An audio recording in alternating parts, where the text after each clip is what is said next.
Welcome back, everybody, to This Is My Bourbon Podcast. I'm your host, Perry, and I'm on my own. Because if you're keeping up with the recent history of the podcast, I am co-hostless. And I'm back on my own for the first time in 4 years, which is crazy. But the wonderful thing about that is this is still a very well-oiled machine, and I know how to run this thing pretty daggone well. And we're going to keep things afloat, just like we always have, one way or another. And it's pretty weird to be recording this on a Sunday night instead of a Friday afternoon. But here we are, one way or another. We're going to figure out what this looks like. As I said last week when we recorded Eric's last episode, there will be guest co-hosts from time to time. There will be interviews picking back up again. Potentially next week, I might have an interview, depending on what I can get arranged. I've had one or two in the tank in terms of scheduling for a little while, and I think I might be close to getting those ready to go. So we'll see. But in the meantime, I just want to say from the absolute bottom of my heart, thank you so much to everybody who is still sticking around, who is still supporting TIMBP and being a committed follower, I guess. That sounds way too cultish. I don't mean it that way. Just helping what I do with This Is My Bourbon Podcast and what I have been able to do over the past 7.5 years. We are coming up on 8 years in October. We will have episode 400 before too long, which is crazy in and of itself. I cannot believe that is on the horizon sooner than you might think. This is episode 386, and I'm very excited about that. But if you want to maintain your excitement for the content that I make every week, you can head to patreon.com/mybourbonpodcast and support the show for as little as $1 a month, but as little as $5 a month. You get bonus content every single week. There are the pregame chats that come out every Tuesday and the uncut, unedited early access to the main episode that happens. The main episode comes out on Wednesdays, but the uncut, unedited, early access comes out on Tuesdays, and then a bonus episode on Mondays as well.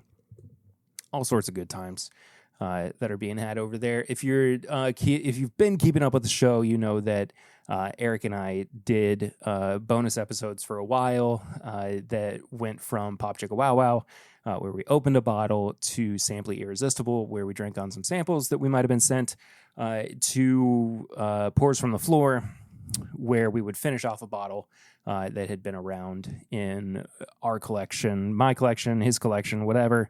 That is all still going to happen. This week, I opened a bottle of Early Times Bottled and Bond, which this is one of the new Sazerac bottles, and I had some thoughts on it. I was not ready for what was in there.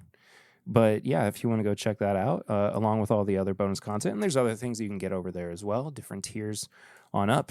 Again, patreon.com/mybourbonpodcast. We normally kick off episodes with a segment called Flying Blind. And since I'm on my own, Flying Blind is going to look a little bit different and will not always be a blind sample that I have been sent, but maybe it's a sample of something that I have not had the chance to try, or is something that I have never tried before but has been sent to me, and therein would be a blind experience, kind of. Does that make sense? I kind of hope it does. Behind me is one of my many assorted tables that I've got samples and bottles and whatnot on. And I'm going to pull a sample from it that our buddy Tony Bag of Donuts sent a while ago, and I have not had the chance to get yet. Get into my glass yet. And this is a rare character Rio. It is a 6-year, 7-month And if I am not mistaken, Rio is one of their bourbon products that they offer. This is not the exact pic that Tony sent me. If you're watching the video version, I'm showing a little bit of a visual. But RIO is the barrel abbreviation. The mash bill is 75-21-4. I believe this is just some of their Barton juice that they have at Rare Character. It looks like it's got a copper wax on it. But regardless, this guy is also 116.42 proof. And thank you to Tony for sending this. Right off the bat, for whatever reason, that almost smells dusty. I mean, there's a dusty kind of like snickerdoodly quality to this on the nose. And if you're a long-term listener or viewer of the show, you know that snickerdoodle is not a note that I am too upset with in any capacity, especially because old Elijah Craig, especially like rear age-stated bottles, they had a snickerdoodle note that kind of made me fall in love with bourbon in the first place and helped me start to look into more bourbon products that I would want to really, hone my love around, I suppose. I didn't phrase that particularly well, but I think you understand. Man, it's hard when you don't have anybody to bounce off of all the time. I thought about, and this will be something I do from time to time, depending on when I have availability, but I would like to, when I record, sometimes go live on Twitch as well, do some extra, content over there, turn it into after I get done recording, play some video games as well. The new Switch just came out, of course, which I will talk about during Tips and Bits, so stick around for that at the end of the episode. But yeah, it allows me the chance to kind of have more people to converse with, I suppose. So we'll get there. We'll get there eventually. It's a learning process. Things will figure their way out, I suppose.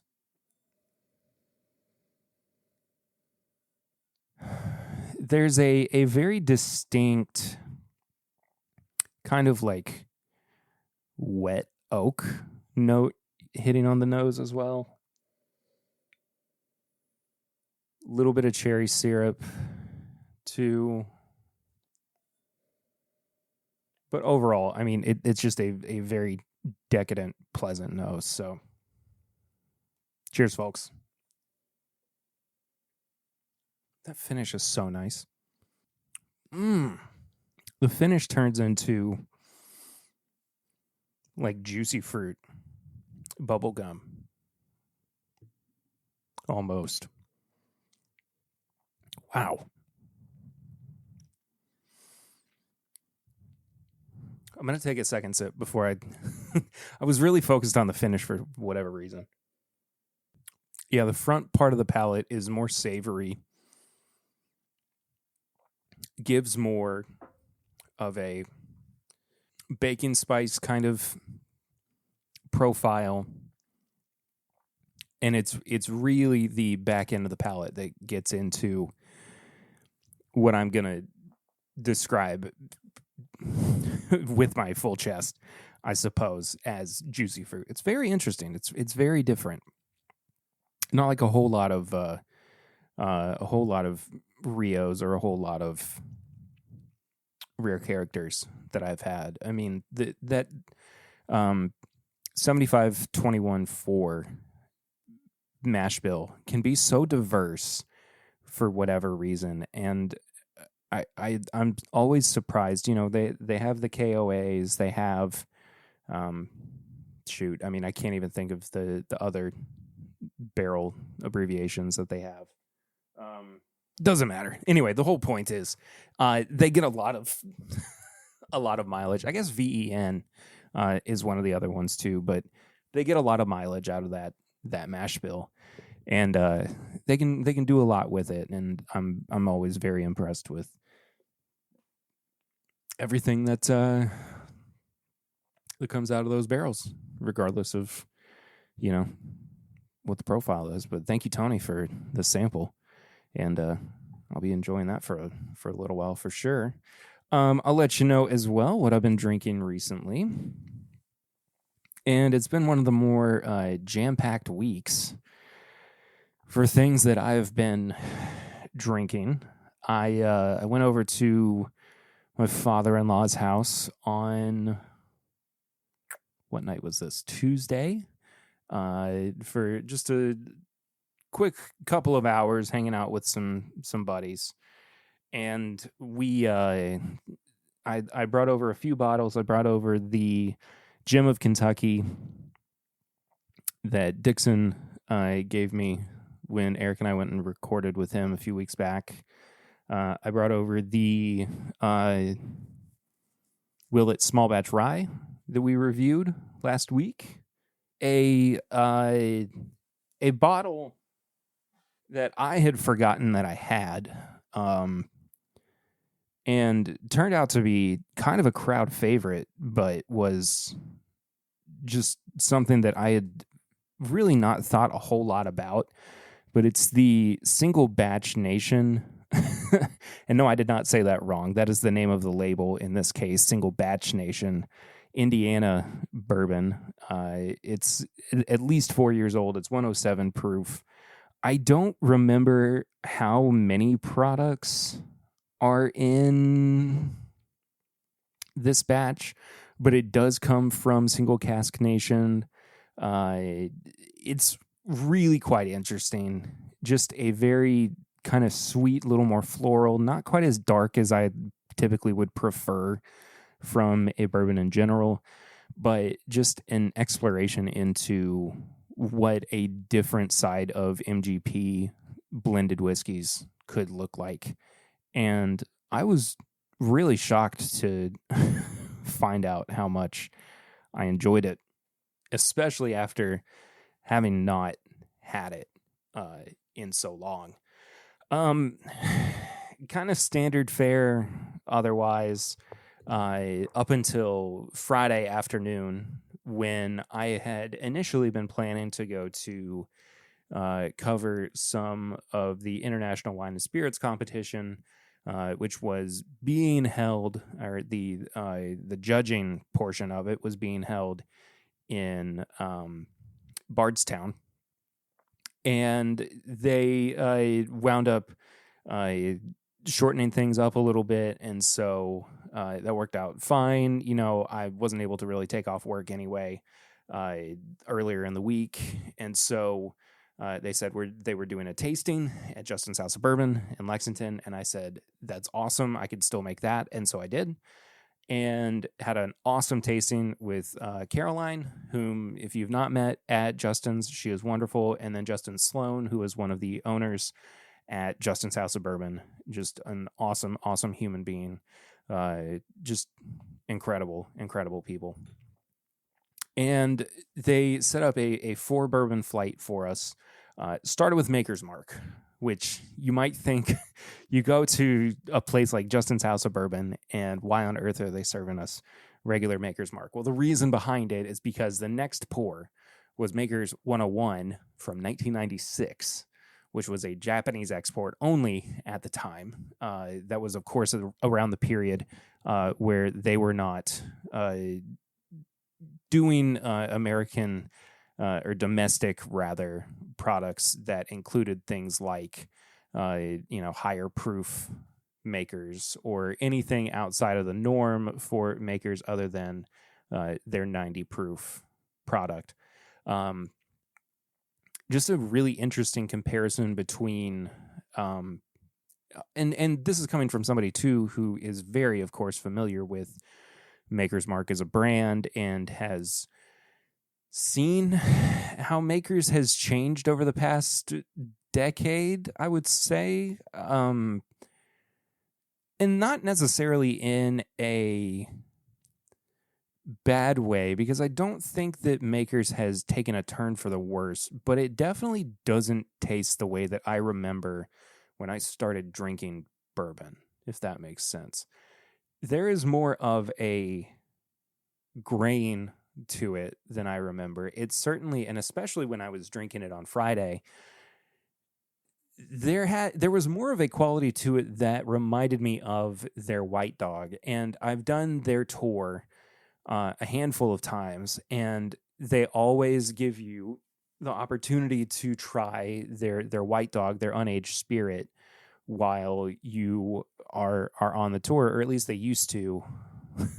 The last couple of times that I was there, the last couple of times I did the tour, and I have a hard time imagining that Makers is putting 4-year-old product into their blends now. I mean, surely it's still around 6 or 7 years old.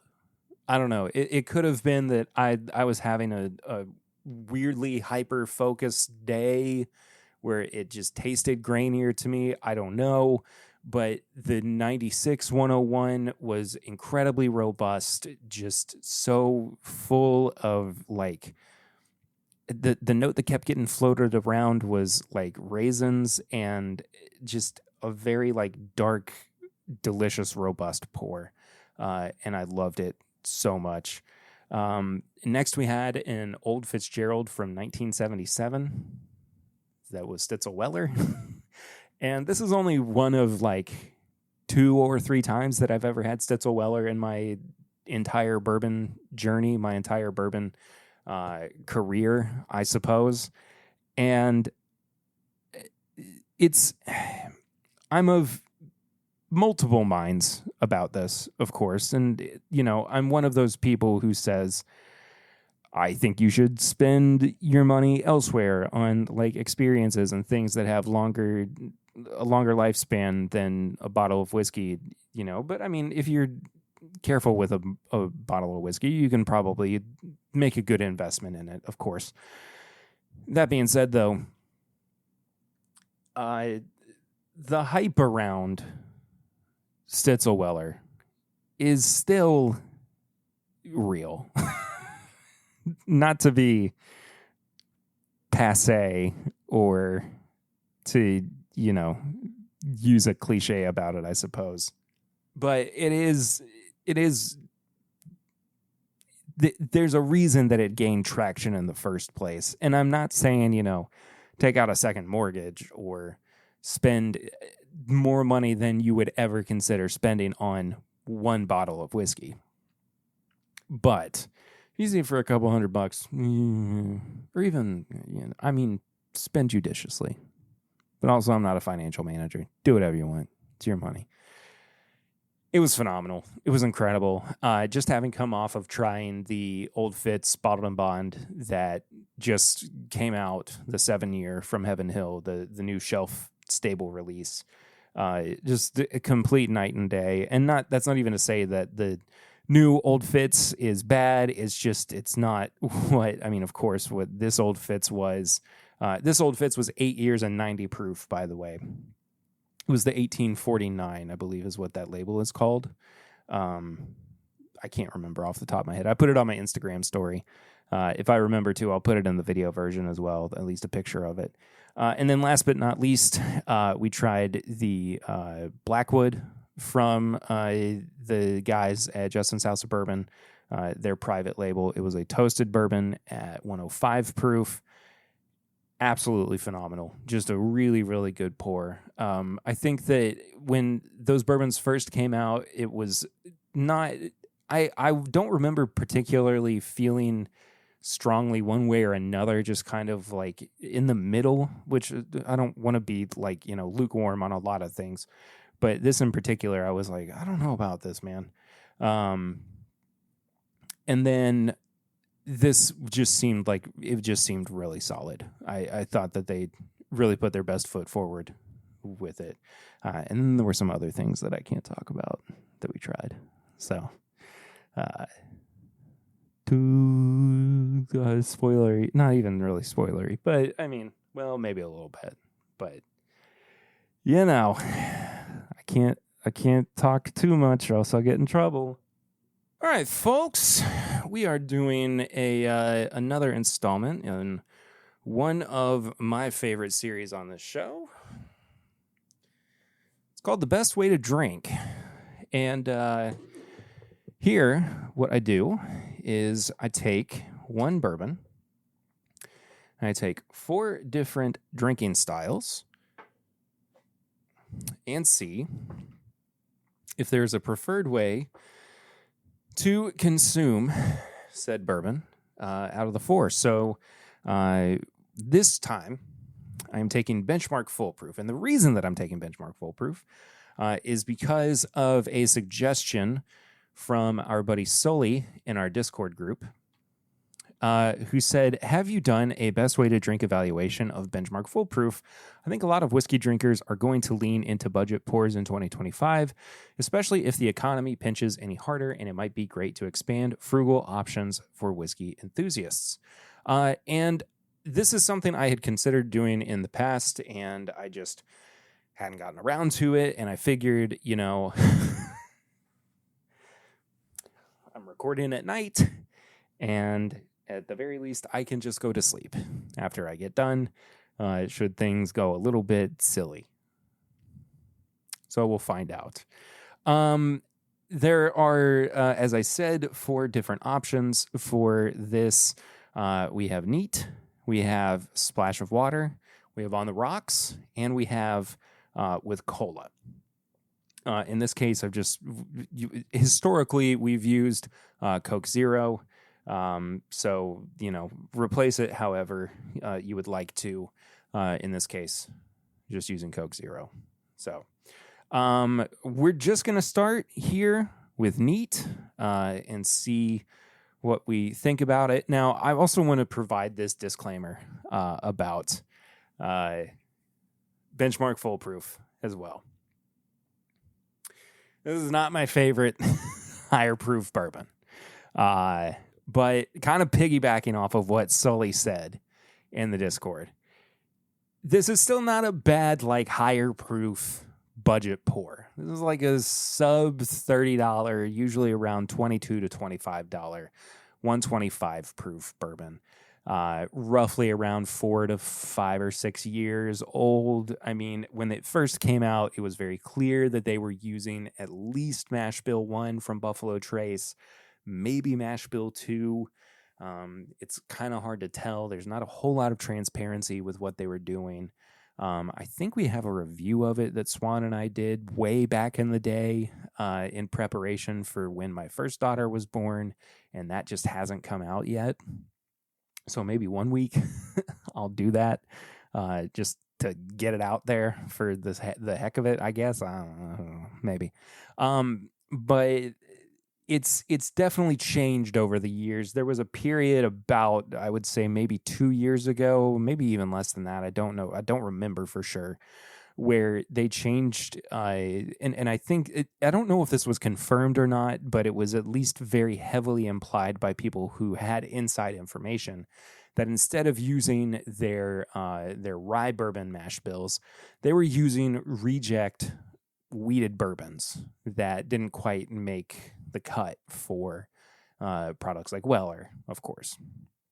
So that being said, I think it's rebounded a little bit in quality over the past year or so, 6 months to a year. I still grab a bottle of this every now and then. I think it's really pretty solid for what it is. It's, not my go-to. I still would prefer something like Knob Creek Single Barrel, Elijah Craig Barrel Proof, if I can afford it at the time. I recently found a honey hole too that I'm not going to, divulge with the location of for some older Elijah Craig Barrel Proofs. And it's at an excellent price. So I might be diving into that well a little bit more in the near future. So we'll see. We'll see. But all that being said, though, let's start out with the neat pour of Benchmark Full Proof. And by the way, this is 125 proof. I don't think I said that before.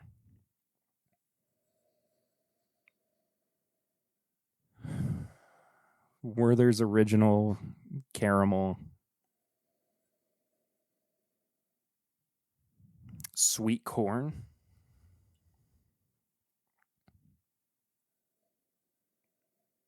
A little bit of like creme brulee, too.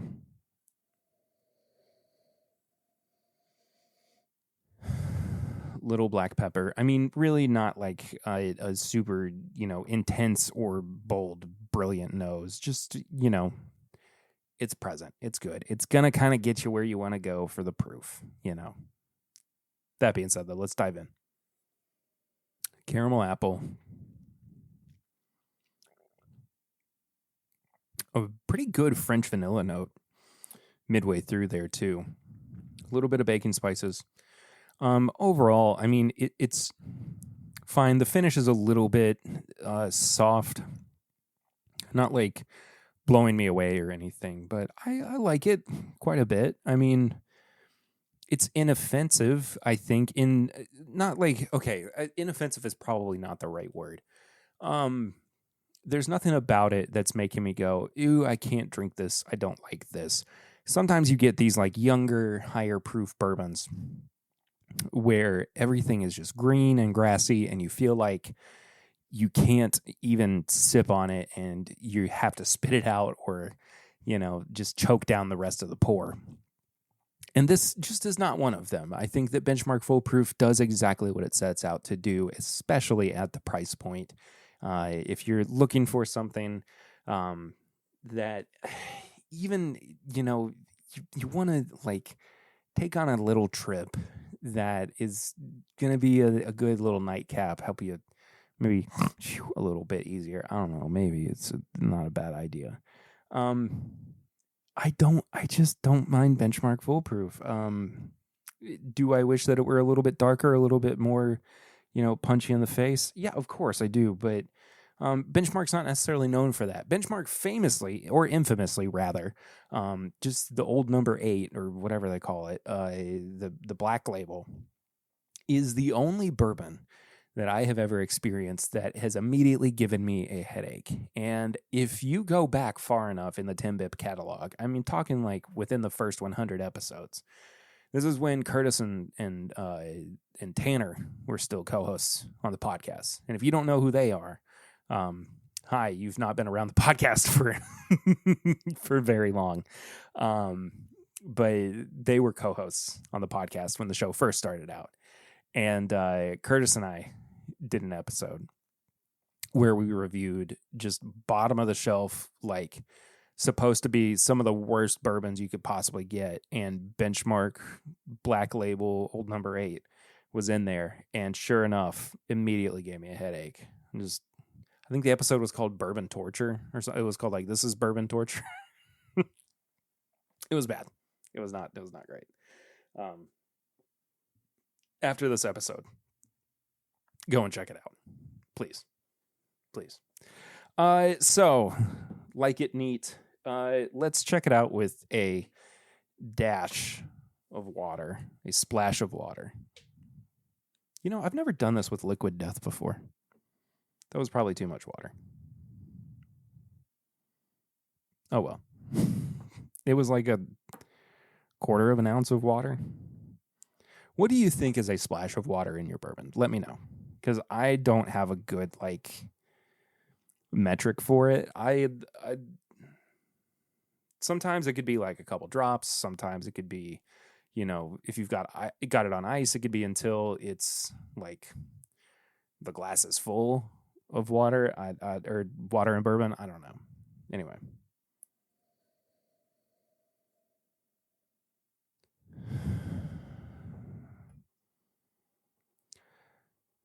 Immediately, it just kind of makes it smell more like Buffalo Trace. And I think I might have... Did I goof?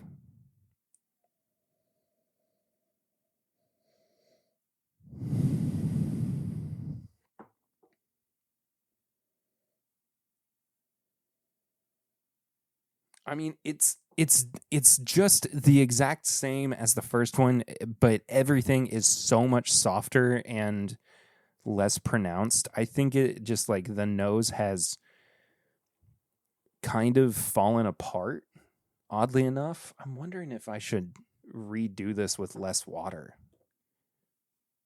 Let's do a side-by-side here. I want to make sure that I didn't like fully just nerf that pour. Because I'm at least one who doesn't like a whole lot of water added to bourbon. I think that's probably better. That was probably the equivalent of like 5 or 6 drops, I would say. While that's doing some mingling, I'll go back to the 1/4 ounce of water. I mean, it just really turned it into like corn pudding. Okay, I don't love the what it's done to the palate there. The finish is not terrible. The finish really kind of is that sweet corn. Oh, but it makes it grainy. It's okay. It really does nuke it with that much water, though. Okay. A dash of water, like a couple drops. That is a much more enjoyable experience than just like dumping water into it. I think that did something that actually helped bring out character. Because now I'm getting what feels like a more well-balanced, more characteristic, or full of character bourbon. Like it feels like it gave it more age for some reason. I'm really, really getting what feels like a more defined oak note on the nose. Okay. Starts out good. Midway through the palate, kind of goes woof. Like it gets kind of like medicinal on the finish too. Midway through the palate into the finish, it gets medicinal, and it doesn't really improve. It goes kind of graham crackery on the finish too, which I don't mind. But I don't know if adding water really is the best thing for this.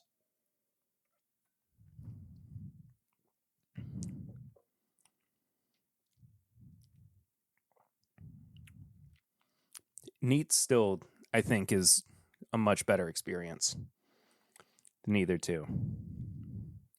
All right, we're going to try on the rock, or rocks, or whatever. I just have one giant ice cube, or sphere, or Death Star. Because that's what I have, is a Death Star. Now, of course, I think a lot of people know, too, that if you use, like, rock or a sphere, it's going to dilute the spirit or the bourbon, the whiskey slower, and yada, yada, yada, than it would with, like, a larger, or excuse me, more pieces of ice. I know that's true. I don't think it, like, whatever. I like it because it's got a Death Star on it. I just like novelty ice molds more than anything. I'm not trying to get like perfect clear ice. I'm not trying to do anything crazy. I'm a Star Wars nerd. I like the Death Star ice mold. I had Stormtrooper ones at one point, and I don't know what happened to those. I think they might have gotten thrown away in a move or something. Who's to say? You know, sometimes you don't have a better way to describe it other than like, that just smells like bourbon. It just smells like good bourbon on the rocks. I'll be honest with you. There kind of feels like something about this where it's starting to get a little... All right, let me take a sip first before I finish this thought. That's not too bad. Boy, it really brings out the youth, though. It kind of strips it away of a lot of the oak.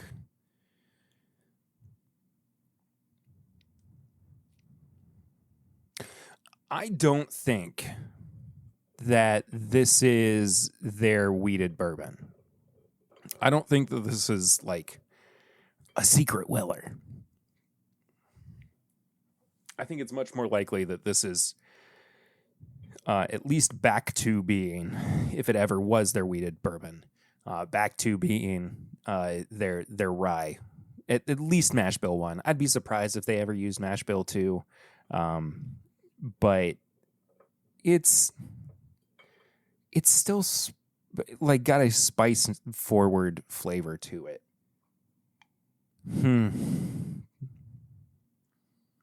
The finish is really nice. The finish makes it feel kind of creamy almost into more of a cocktail. But up front, the age just gets absolutely decimated. We just lose all of the oak, oddly enough. And I'm afraid with just like the ounce that I poured, it's going to become mostly water and not a whole lot of bourbon very quickly. So that being said, though, what are you going to do? I can only have so much during, podcast recording, I suppose. And then last but not least, we're doing bourbon and cola. And like I said, I'm just using Coke Zero. Oh, okay. All right. Okay. This smells different.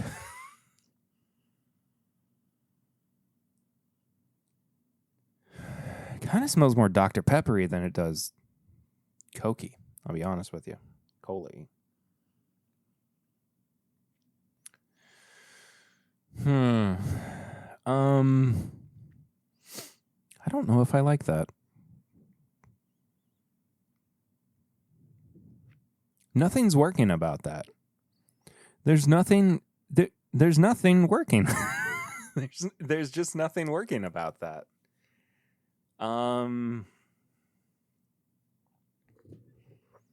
odd.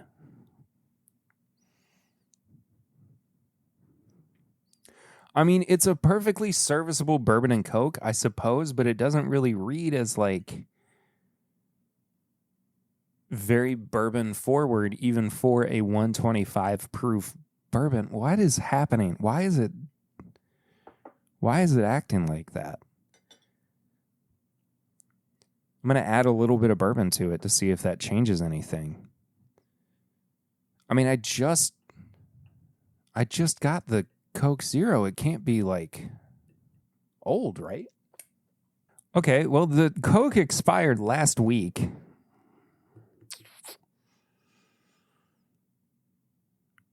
But it's Coke, though. Like, Cokes don't just go bad that quick. What is happening? I'm kind of losing my mind here. This is so strange. You know what I will note about this, though, is that it's making it taste like what I remember Coke tasting like when I was a kid. Oddly enough.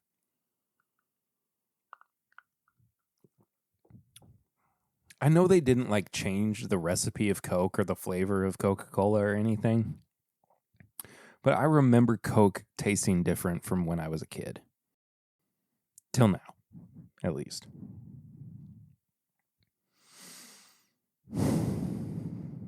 I need confirmation on this.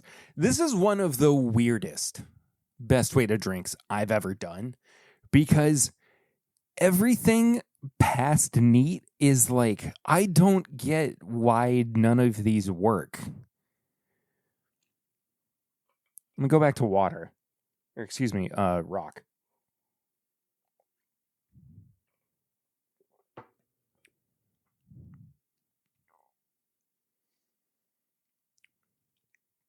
It turned it almost bitter after sitting on the rocks for too long. Hang on, let me take a drink of water just to make sure I'm not going absolutely insane. Nope, I'm not. It goes bitter. Oh, okay. Well, let's go back to our drops of water experiment to see if anything's changed there.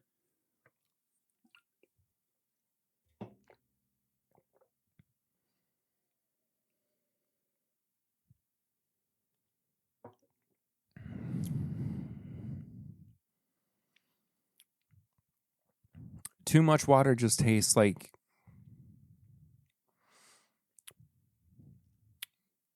young Buffalo Trace.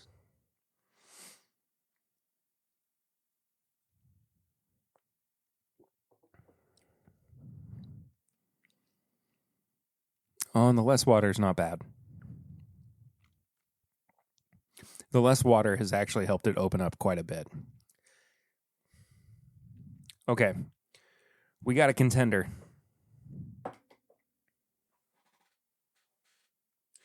We have a contender for neat and a little bit of water.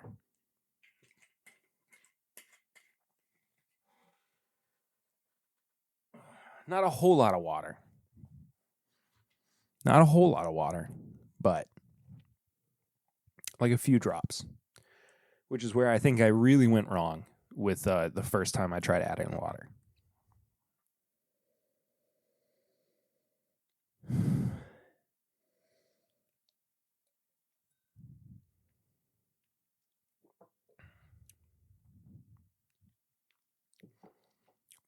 I'm telling you, man, that neat's getting better and better. Actually, this might be the first time since we started doing Best Way to Drink that with water has won. I don't remember for sure, actually, now that I think about it.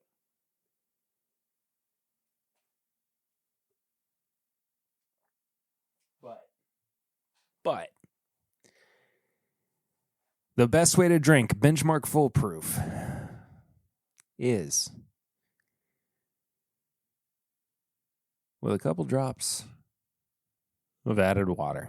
I mean, I said it was probably I used an ounce and it was probably like 5 or 6 drops of water. So tough to say for sure, but it's really good, man. I'm genuinely kind of surprised at how much I like that. I was not prepared for that in general. But anyway, moving on though, this is the segment of the show known as Barrel Rings, which you can be a part of if you would like to. If you'd be so inclined, you can do so though by calling our hotline. I say hotline, it's like we're always waiting by it. We're not. It's a voicemail system, basically. Or by leaving us a text message, sending us a text message. But that number is 859-428-8253. If you're watching, the number's on your screen right now. Once again, that's 859-428-8253. We got a couple texts, and we got a voicemail as well. We'll start with our first text. This comes from John P. He said, fellas, I was listening the other day and wanted to give my 2 cents on Eric's Beaumont Inn story. My wife and I happened to be there for her birthday. We were all sitting there patiently waiting for everybody to show up so Dixon could start when the mutant, Eric, finally walked through the door. Just kidding. They weren't the last couple to show up. The couple that is a story for a different day. The tasting was a blast, but like Eric said, the small gathering after it was over the top. We all brought some of our own bourbons to share it with everybody. And yes, Dixon broke out a fresh bottle of the Kentucky Owl Dry State. We were able to share some treats we brought for our road trip with Eric and even sent him some boxes and samples of Mayor Pingree when we got back to Minnesota. My wife and I talk about the evening quite often, especially when Eric FaceTime Grease and he sang happy birthday shirtless to my wife. Here's a picture that says it all. And it's a picture it's the hard picture of Dixon and Eric. And it's just awesome. And John, I don't know if I realized that this, I wouldn't say connection, but at least like that there was I don't know. The bourbon world is always a little bit smaller than I think it is. And I'm sure that Eric told me that there was somebody there that knew who he was when he was there for this evening for this tasting, and it kind of slipped my mind, I would say.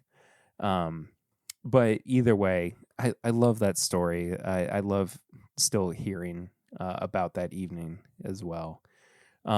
This is a voicemail that I'm just gonna play, and we're gonna hear it together.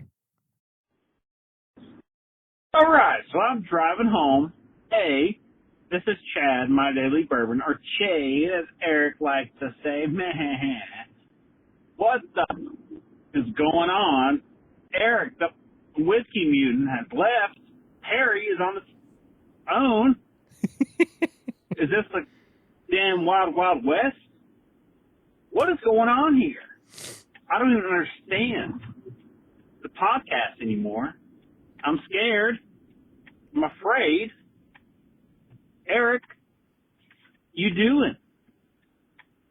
Harry, you doing? I'm self-censoring, by the way. Also, love you guys. Sad Eric gone. Harry, I love you. I hope, Harry, we have a good recovery from what's going on. This guy trying to pass you on New Circle Roads being a prick. Better hurry up. Anyway, love you. You guys have a great day. Eric, you won't hear this, except as a fan. Harry, you will. Mwah. Mwah. So if you didn't understand, that was Chad, my daily bourbon, sending his well wishes post Eric's departure. Well, I mean, as Eric's departure. This was from Wednesday of last week.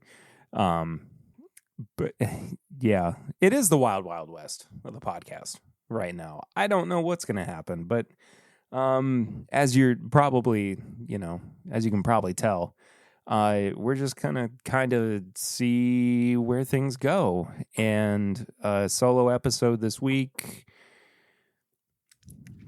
I don't know. I've been having fun with it at the very least. We'll figure it out. We'll figure it out together. And this last text comes from our buddy W. Leb. He says, "Greetings, Perry and Eric."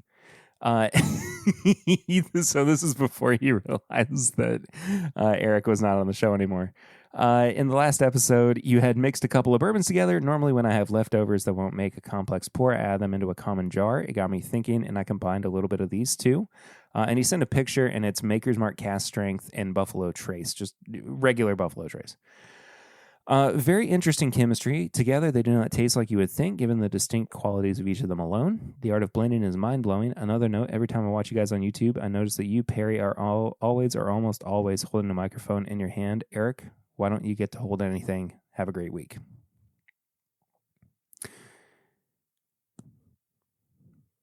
I'm not holding my mic as much this week, I will say. I kind of am adjusting it every now and then for wherever my head moves or my mouth moves. But it's also like a nervous compulsion thing, I think. I'm always like checking myself in my monitor. If you're watching the YouTube version, I'm looking down at my I'm doing it right now as I'm talking. But I will look down at my my monitor, my screen, my iPad, whatever I have up in front of me, to make sure that everything looks semi okay, to make sure I'm not like, just completely out of whack, I suppose. But yeah, I mean, Eric can do whatever the heck he wants to now. I mean, the guy's, he's completely dead to me. I don't know, whatever. I don't care. That's not true.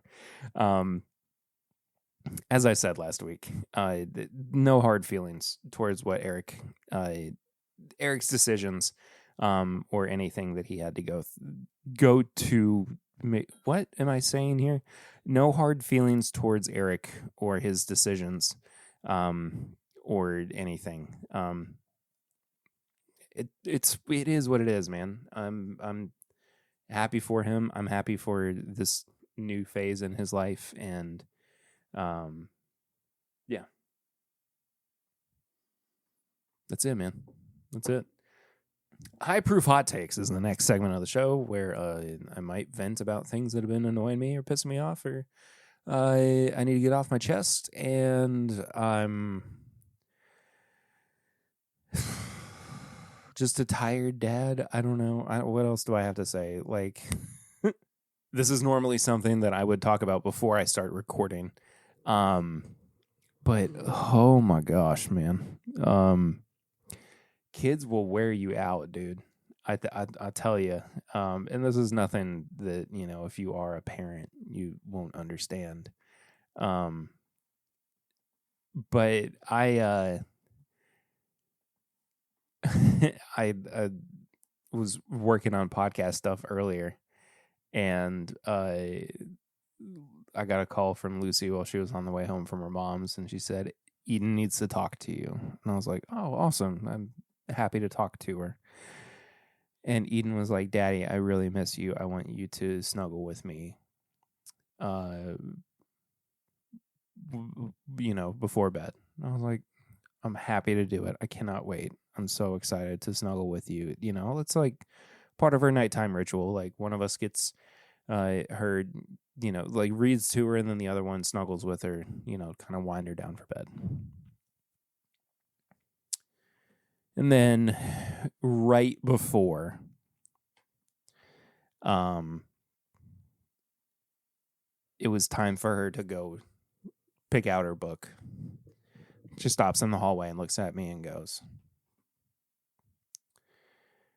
I don't want you to snuggle with me. I want Mommy to snuggle with me. I was like, what? Come on, man. Oh, and yesterday, I hadn't gotten dressed yet. And I mean, I had like underwear on. I wasn't walking around the house naked or anything. And she looks up at me and she goes, Daddy, I love your big belly. I was like, I don't have a big belly. She goes, yes, you do. You have a big fat belly. I love your big fat belly, Daddy. Look at it. It's a big fat belly. I was like,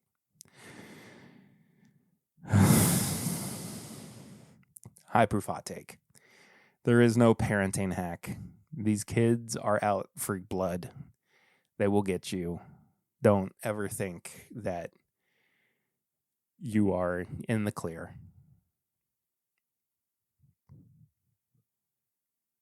It's always tough.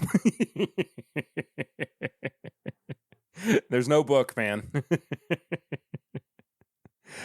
Tips and bits, though, segment of the show where I recommend things that I have been watching, reading, listening to, enjoying, that I also want you to go and check out. And this week has been the release of the Nintendo Switch 2, which is, I believe, if I'm not mistaken, the most expensive Nintendo console of all time, which also brought with it the most expensive Nintendo games releases of all time. And look, I am what could be described as a Nintendo fanboy. I think that's pretty inarguable if you've listened to the podcast for long enough. I love Nintendo. I have a lot of nostalgia for it. They're the games that I grew up playing. Also, this Bourbon and Coke with Benchmark Foolproof has only gotten worse. I'm going to have to just put it to the side. It's getting dumped down the drain. I'm sorry. I'm not even going to joke around about it. It's going away. And I'm not even saying that like Nintendo does things perfectly with their business practices. I don't think that they do. I think that they're a pretty like frustrating company at times, especially when it comes to product releases, when it comes to the way that they treat backwards compatibility with games. And I don't think that the Switch 2 has been an all-around, like, perfect console either, at least on release. I mean, I'm only really, as of recording, about 48 hours into, my experience with it. And I spent, 6 or 7 years with the Switch, the original Switch. I loved it. It was my go-to system. Had an incredible time playing so many different games, and I always just felt like there was more that Nintendo could do with it, and it feels like the Switch 2 is going to be that step up, and I'm very excited for that. But that's kind of an aside from like what the experience has been so far with it, and the experience so far with it has been largely positive. There are upgrades for games like Legend of Zelda Breath of the Wild and Tears of the Kingdom that you can purchase, or if you're this is not an ad, by the way. I just realized it sounded like I was doing an ad for Nintendo. They can pay me money if they want me to actually, talk exclusively positively about them. I'm not going to. They've got problems. But anyway, Breath of the Wild and Tears of the Kingdom, you can pay for like upgrades for like visual quality and some other like add-ons within both of the games. There's some other like upgrades too, but there's a bunch of like third-party games that came out, like Yakuza, Cyberpunk came out as well on the Switch 2 that, I mean, could never run on the first Switch. That I think is like encouraging for what this console can do. And I'm really looking forward to seeing the potential for other, companies, other games to eventually come to this console, to come to this company too. I don't know if it's going to happen, but I have hope for it at least. But I'll talk about the day one release, which everybody's been raving about, and I have had a lot of fun with. I haven't gotten the chance to like play online or play with friends yet, but I have absolutely loved Mario Kart World. Just a beautiful looking game, first and foremost. Something about the 4K Switch is nice. Having Nintendo games being brought finally into what feels like the 21st century, but most importantly, like the 2020s more than anything, is nice. The redesign of these Nintendo characters, the upgraded visuals, the controls are still familiar to those. So, like, if you haven't played a Mario Kart game in a while, you're going to be able to jump right into it and still feel like you know what you're doing. It's just overall a very fun and familiar experience. I've played it for, not even like 10 hours, and I feel like I've unlocked a bunch of things, and I know that I have barely scratched the surface of it, and I know that I'm going to keep playing it and going back and trying to, perfect what is supposed to be, largely useless skills. But I just love Nintendo games. I love Mario Kart. I love Zelda, and seeing it in the most picturesque, perfect way possible. And, video game nerds, I think, will understand that. And I hope that I've not, alienated too many people in that way. But the whole point is, this is a console that I have waited a long time for, and I am very, very happy to, it's sitting right next to my computer right now. I'm looking forward to winding down my evening by playing some more Mario Kart. On my I bought a new monitor as well for this for this console because I wanted to experience all of the glory of 4K. And I'll be streaming more Nintendo Switch stuff too on Twitch.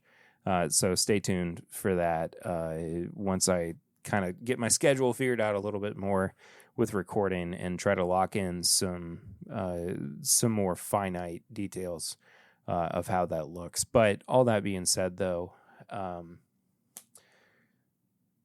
it's just been fun. I don't even know if I can recommend like dropping all that money for if you are not, financially stable or comfortable with dropping almost $500 for this gaming console. I mean, don't by any means, but there are ways to like trade in other consoles and then, get credit for it or whatever. And I'm not saying do it immediately. There will be price drops. There will be ways to, work around it, not work around it, but work towards it, I suppose.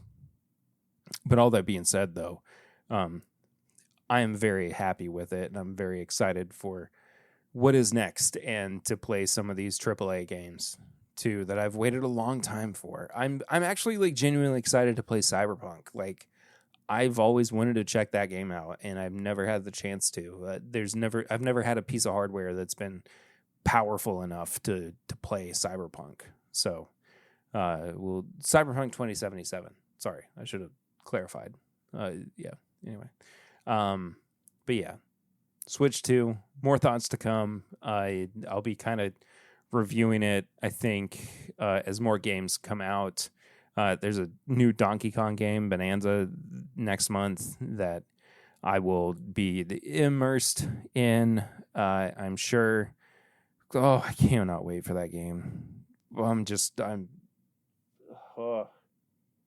already like losing my mind thinking about it. But anyway, I think that about does it for this week's episode. Other than letting you know that you can support the show by heading to patreon.com/mybourbonpodcast for as little as $1 a month. For as little as $5 a month, though, you can get a bunch of bonus content every single daggum week, including but not limited to the bonus episodes that come out every single Monday, the pregame chats that come. Sorry, I'm scratching my eye. I just got a little sleepy. The pregame chats that come out every Tuesday, and early access, unedited bonus stuff just for the Patreon version of the podcast on Tuesday as well.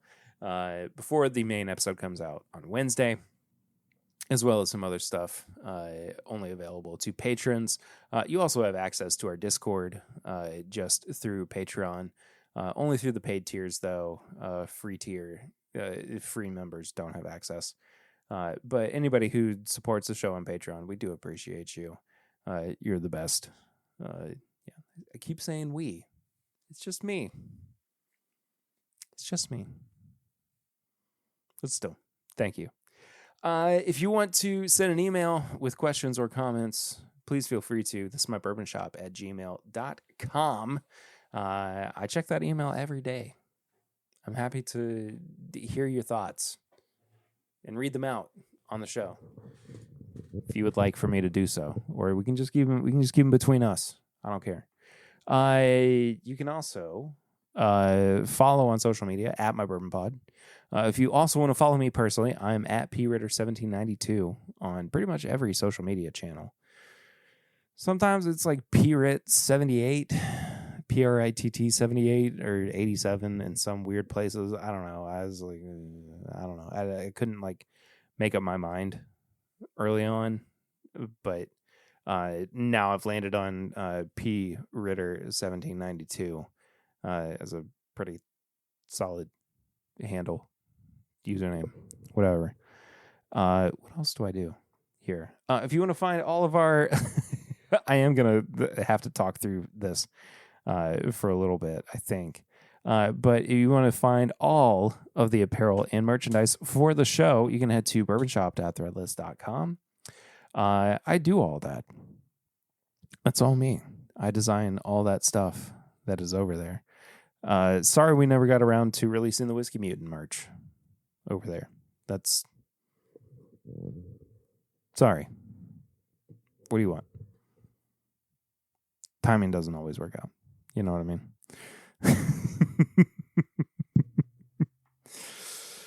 You can send us stuff to our P.O. Box as well at P.O. Box 22609, Lexington, Kentucky 40522.